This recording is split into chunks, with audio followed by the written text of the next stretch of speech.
Bueno, volviendo al tema del 25 de agosto. El 25 de agosto, como todo el mundo sabe, hay tres leyes. La primera es la independencia de todo poder extranjero. La segunda es la incorporación de la provincia oriental a las demás provincias unidas del Río de la Plata, a las que siempre perteneció por los vínculos más sagrados que el mundo conoce. Y la tercera es la de pabellón provisorio, que se establece el de los 33 orientales, ¿no? Libertad o muerte. Este, Provisorio hasta tanto no se enarbole el correspondiente a la nación, o sea, se refiere a la nación argentina, obviamente, ¿no? Este,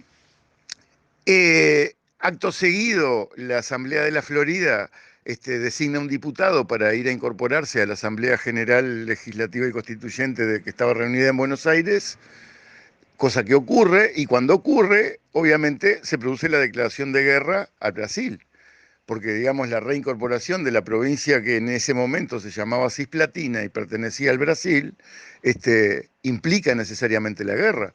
Argentina ya estaba preparada, o sea, las Provincias Unidas ya estaban preparadas porque el general Martín Rodríguez había organizado un ejército en la costa occidental del río Uruguay y estaba a la espera de que se declarara la guerra para cruzar o recibir órdenes de Buenos Aires para cruzar con ese ejército y seguir la guerra en nombre de las Provincias Unidas, cosa que ocurrió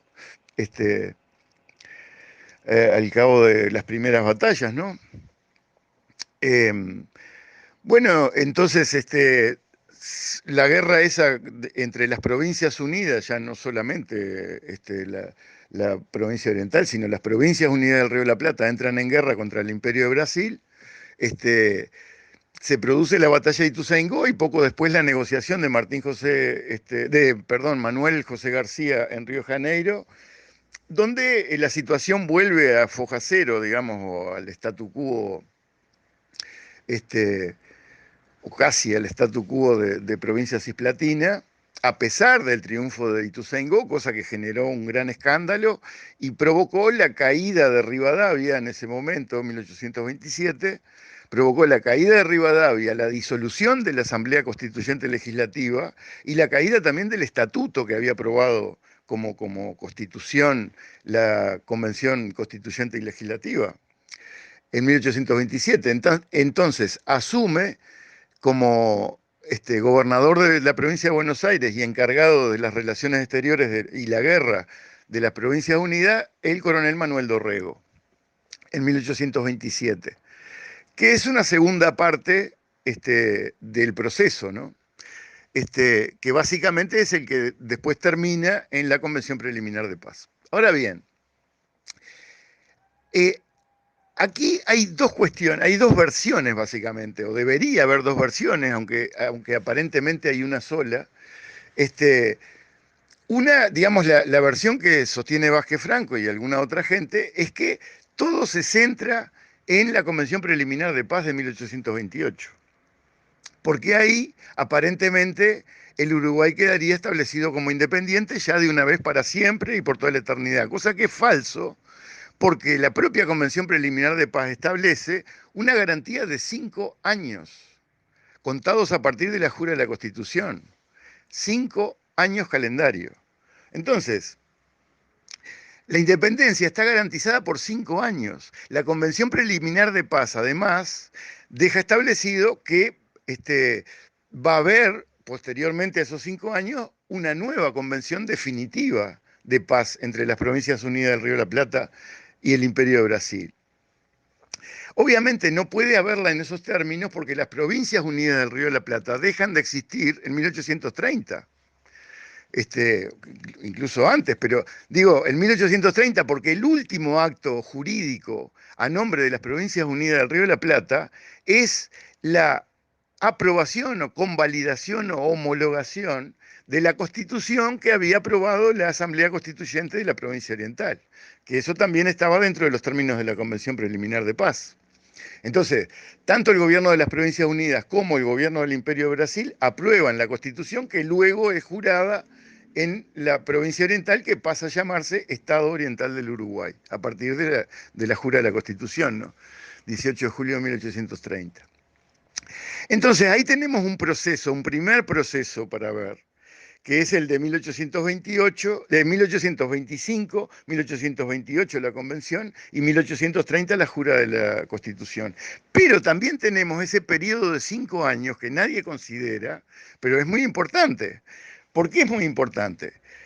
Porque el 22 de noviembre de 1828, o sea, pocos meses después del canje de las ratificaciones de la Convención Preliminar de Paz, que fue el 4 de octubre de ese mismo año, el 22 de noviembre de 1828, Estanislao López, gobernador de la provincia de Santa Fe, le escribe a su ministro de Hacienda, La Saga, una carta donde le dice, entre otras cosas, no debiendo ni pudiendo considerarse como un país extranjero, refiriéndose al Estado Oriental del Uruguay, por ser una misma familia con nosotros y que probablemente se unirá al territorio de la República cumplido el periodo de los 5 años ajustados en el artículo expreso de la Convención. O sea, Estanislao López y probablemente todos los demás gobernadores provinciales de la Argentina consideraban que la garantía de 5 años daba la posibilidad de que una vez perfeccionada la independencia, el Estado Oriental podía hacer lo que quisiera, incluso volver a incorporarse a las Provincias Unidas. Y era lo que estaban esperando, además. Entonces, sobre esa base, resulta bastante, digamos, hablar con el diario del lunes, decir que la gente en 1825, en 1828 o en 1830 ya sabían lo que iba a ocurrir después. Nadie sabía lo que iba a ocurrir después. No lo sabía Estanislao López y no lo sabía nadie más. Pero además ocurre otra cosa. Después de esa carta, el 1 de diciembre de 1828, se produce el levantamiento de Lavalle. Hay una guerra civil en Buenos Aires, se fusilan a Dorrego y eso desencadena una guerra civil en toda la Confederación Argentina, que todavía no existía tampoco como tal. Bueno, en ese proceso de la guerra civil hay una intervención del gobernador, del gobernador provisorio de la provincia oriental, ya independizada por la Convención Preliminar de Paz, en 1829, hay una gestión del gobernador provisorio de la provincia oriental, que era en ese momento José Rondó, porteño, argentino, que había sido el último director supremo de las Provincias Unidas del Río de la Plata. José Rondó le escribe a Estanislao López ofreciendo una mediación en la Guerra Civil Argentina. Y hay otra persona que también ofrece una mediación, que es el general José María Paz. O sea, la provincia oriental, a pesar de la Convención Preliminar de Paz, estaba funcionando como una provincia más de las provincias argentinas. Tenía un gobernador provisorio que era argentino,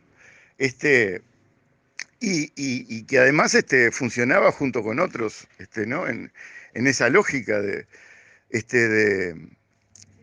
tratar de apaciguar una guerra civil entre provincias, ¿no? Bueno,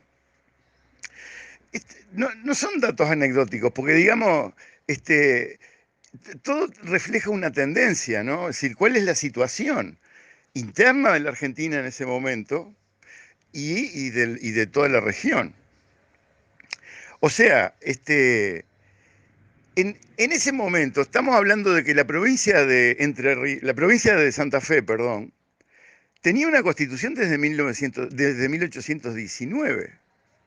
O sea, y no era la única, también existía la República de Tucumán, la República de Entre Ríos, la República de Córdoba. Había un montón de provincias que se llamaban repúblicas o estados. Entonces, la independencia de la provincia oriental en ese contexto donde todas las provincias de Argentina eran estados independientes, no tenía mayor significación. Sobre todo por el hecho ese que te acabo de decir, de que la garantía de la independencia era por 5 años. Pasado el tiempo ese, la provincia oriental podía hacer lo que quisiera, incluyendo volver a reintegrarse a las Provincias Unidas. o eventualmente el Imperio de Brasil, ¿no? En uso de su independencia. Bueno, hay otro detalle que no es menor con respecto al tema de la aprobación y ratificación de la Convención Preliminar de Paz, que es, este, esa Convención Preliminar de Paz es firmada por Tomás Guido y otros representantes del gobernador de Buenos Aires, Manuel Dorrego, que es federal, y al cual lo responsabilizan por justamente la independencia de la provincia oriental, ¿no? Supuestamente por eso lo mandan fusilar, aunque en realidad es por otras cosas, pero digamos. Este, bueno, entonces, ¿cuál es, qué organismo ratifica la Convención Preliminar de Paz del lado argentino? Bueno, lo ratifica la Convención de Santa Fe. La Convención de Santa Fe se había reunido el 25 de septiembre de 1828, tenía, digamos, en virtud de un pacto que se había firmado en San Nicolás previamente, tenía la función de elaborar una constitución. Pero bueno, como las provincias que fueron eran muy pocas, se consideró que no había representación suficiente para encarar el tema de la constitución. Pero sí se dedicaron a ratificar la Convención Preliminar de Paz. ¿Por qué? Porque ratificar la Convención Preliminar de Paz en ese preciso momento, o sea, la sesión de ratificación fue el 29 de septiembre de 1828. Ratificar la Convención Preliminar de Paz en ese momento suponía un apoyo explícito a Manuel Dorrego, que era el gobernador de la provincia de Buenos Aires. ¿Y por qué había que respaldar a Manuel Dorrego? Justamente porque estaba de vuelta el ejército unitario de Lavalle. Entonces todo el mundo preveía que podía haber algún tipo de problemas. Los gobernadores o las provincias que estaban representadas en la Convención de Santa Fe, que ratificó la Convención Preliminar de Paz, eran La Rioja, Córdoba, Santiago del Estero, Santa Fe y Entre Ríos, además de la provincia oriental y la provincia de Buenos Aires. La Rioja estaba gobernada por Facundo Quiroga, Córdoba por Bustos, Santiago del Estero estaba Ibarra, Santa Fe estaba Estanislao López, o sea, todos caudillos federales. Todos se reunieron para respaldar a Manuel Dorrego. Entonces, ese es un dato fundamental para interpretar políticamente la Convención Preliminar de Paz. Junto con lo que te acabo de decir, de todos esos detalles anecdóticos, ¿no? Los 5 años de garantía, la carta esa de Estanislao López a su ministro de Hacienda diciéndole que eventualmente después de los 5 años la provincia oriental podía reincorporarse a la República, y las gestiones de paz que hubieron en 1829 por el propio gobierno de la provincia oriental. O sea, todos esos elementos permiten pensar de que, primero, la Convención Preliminar de Paz no fue quitarle a las Provincias Unidas una provincia, no, fue quitarle a Brasil una provincia, que hasta ese momento era la provincia cisplatina, todavía, porque Montevideo estaba ocupado por los portugueses. Entonces, lo que se logró, el triunfo que logró Manuel Dorrego fue quitarle a Brasil una provincia, que era hasta ese momento provincia cisplatina. Entonces, desde la perspectiva unitaria, eso se ve como una derrota. ¿Pero por qué se ve como una derrota? Porque sigue siendo la razón del fusilamiento de Dorrego.